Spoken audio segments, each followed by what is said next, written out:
कुछ दिनों पहले गुड़गांव में एक पॉश अपार्टमेंट में 6वीं फ्लोर की छत गिरने से 2 लोगों की मृत्यु हो गई थी और उसके बाद तमाम हाई राइज अपार्टमेंट में रहने वाले लोग लगातार स्ट्रक्चरल सेफ्टी ऑडिट की मांग कर रहे हैं। ऐसी ही एक मांग के तहत गुड़गांव में एनवीसीसी की बनाई हुई एक बिल्डिंग को कमज़ोर घोषित कर दिया गया। हमारे साथ आम्रपाली के बायर्स हैं। आप बताइए दीपांकर जी, आम्रपाली के जो प्रोजेक्ट्स हैं उसको एनबीसीसी ही बना रही है। आप लोगों की क्या मांग है, क्या कमियां अभी आप देख रहे हैं, इसकी वजह से आप मांग कर रहे हैं? सर, जैसा कि आपने बोला, गुड़गांव में एनवीसीसी के द्वारा बनाया गया जो एक बिल्डिंग है उसकी स्ट्रक्चर में कमी बताई गई है। तो हमारा ये कहना है कि आम्रपाली के जो भी निर्माणाधीन प्रोजेक्ट है उसको एनवीसीसी यहाँ बना रही है। तो कहीं ऐसा तो नहीं कि वो बिल्डिंग काफ़ी सालों से खड़ी थी और उसमें भी दिक्कत हो और एनवीसीसी लिपापोती करके उन सभी बिल्डिंगों में काम कर रहा है।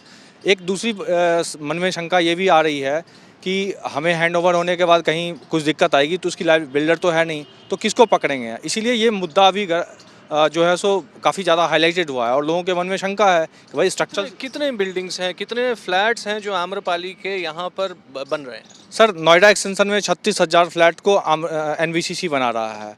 तो 36,000 फ्लैट बहुत बड़ा संख्या होता है। इसलिए जो हमारे शंका का समाधान होना अति आवश्यक है और हम जो पैसा दे रहे हैं हमें ये लगना तो चाहिए कि भाई हम पैसा सही जगह पे लगा रहे हैं, अन्यथा फ़ायदा क्या होगा। इतने साल हमारी फ्लैट जो है सो लेट से मिला है, ऊपर से अगर कुछ खामियां है तो खामियां पता होनी चाहिए या फिर उसको ना बनाए। ये जो गुड़गांव का हादसा हुआ उसके बाद से आप लोगों ने ये जो कैंपेन चलाया, क्या ये आप पहले भी मांग करते रहे हैं स्ट्रक्चर ऑडिट की? देखिए, स्ट्रक्चरल ऑडिट की मांग तो हमारी काफ़ी पहले से है, क्योंकि यहाँ पे बिल्डर क्या मसाला लगा रहे हैं, क्या नहीं लगा रहे हैं, वो कुछ भरोसा नहीं है। जो साबेरी में एक दुर्घटना हुई थी, वैसे तो खैर अथॉरिटियों ने पल्ला झाड़ लिया कि वो हमारे से नक्शा अप्रूव नहीं था या वो इलीगल थी, और ये कह कर अथॉरिटी ने अपना पल्ला तो झाड़ लिया है। लेकिन उस घटना से जो ग्रुप हाउसिंग सोसाइटियों में लोग रह रहे हैं उनके मन में दहशत तो है कि हम जिस घर में रह रहे हैं वो कितने दिन तक टिकेगा।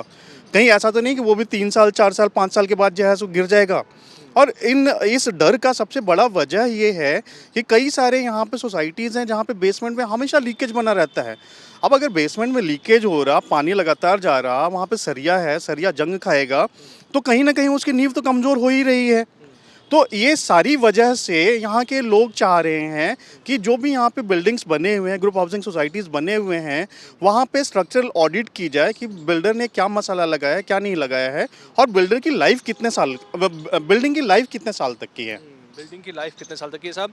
कितनी सोसाइटीज़ हैं और किसके माध्यम से आप स्ट्रक्चरल ऑडिट कराना चाहते हैं? हम जो डिमांड कर रहे हैं आईआईटी दिल्ली या आईआईटी रुड़की से होनी चाहिए। पहले वो स्ट्रक्चरल ऑडिट जो होता था वो जामिया से होता था, जो कि अथॉरिटी ने खुद ही खारिज कर दिया था, उसको होल्ड में रख दिया था। लेकिन उसके बाद से अभी कोई अपडेट नहीं है। हम लोगों ने भी थोड़े दिन पहले ही सीईओ साहब को, अथॉरिटी के सीईओ साहब को, ग्रेटर नोएडा अथॉरिटी के सीईओ साहब को लेटर दिया है कि ताकि उसको दोबारा से, और हम एज अ संस्था के तौर पर लगातार इस मांग को उठा रहे हैं। तो ये जो परेशानी है, जो होम बायर्स के पेशानियों पर बल पड़े हैं, वो सबसे बड़ा कारण उसका ये है कि ट्रांसपेरेंसी नहीं है। बिल्डिंग का मटेरियल क्या है, उसकी लाइफ कितनी है, ये इनको पता नहीं है। और गुड़गांव के हादसे ने फिर से एक बार स्ट्रक्चरल ऑडिट की मांग को हवा दे दी है। कैमरा पर्सन मनीष झा के साथ अभिषेक आनंद, ग्रेटर नोएडा, आज तक।